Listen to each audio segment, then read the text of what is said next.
Graça e paz do nosso Senhor e Salvador Jesus Cristo. Vamos em mais um Meditando na Palavra. Eu, Pastor Roberto. E eu, Pastora Renilda.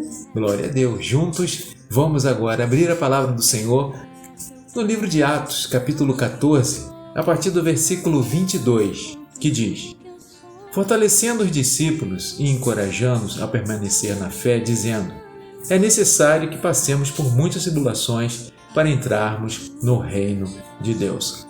Aqui o apóstolo Paulo está levando uma palavra aos discípulos que estão nas cidades de Listra, Icônio e Antioquia, fortalecendo a fé desses discípulos, porque passamos realmente por muitas lutas, passamos por batalha espiritual, perseguições, até mesmo açoite. Vamos lá em Atos 5, que nós vamos ver o que esses homens aqui passaram. Atos 5, a partir do versículo 38, diz assim: portanto, neste caso, eu os aconselho, deixem esses homens em paz e soltem-nos. Se o propósito ou atividade deles for de origem humana, fracassará.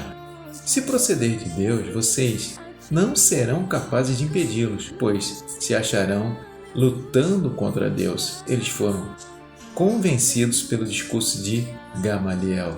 Chamaram os apóstolos e mandaram açoitá-los. Olha aí. Passaram por tribulações. Foram o quê? Açoitados. Mas sabemos que o propósito de Deus não pode ser impedido. Não é isso, pastora Renilda? É verdade. Os discípulos eles passaram por várias situações. E eram homens que andaram com o Senhor, conheciam o propósito de Deus. E eles sofreram por causa disso. Mas verdadeiramente a vontade de Deus ela vai sempre prevalecer.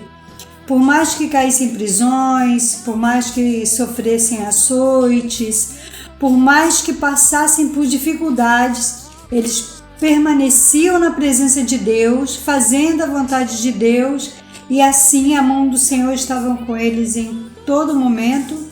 E é aquilo que você falou. O propósito de Deus não pode ser impedido, né? E o mais importante de tudo, pastora Renilda, é que nós precisamos saber qual o propósito de Deus para a nossa vida. Isso é muito importante. É verdade. Porque o propósito de Deus na vida dos discípulos era o quê? Que eles pregassem o Evangelho. Isso. E o meditando na palavra é isso. É fazer você meditar na palavra do Senhor e buscar na palavra de Deus o propósito que o Senhor tem para a sua vida. E seguir esta vontade de Deus. Porque seguindo a vontade de Deus, vamos o quê? Alcançar a vitória, mesmo mediante as tribulações e as dificuldades. Porque Deus está aí ao nosso lado. Deus deseja que verdadeiramente venhamos frutificar, dar frutos para Ele.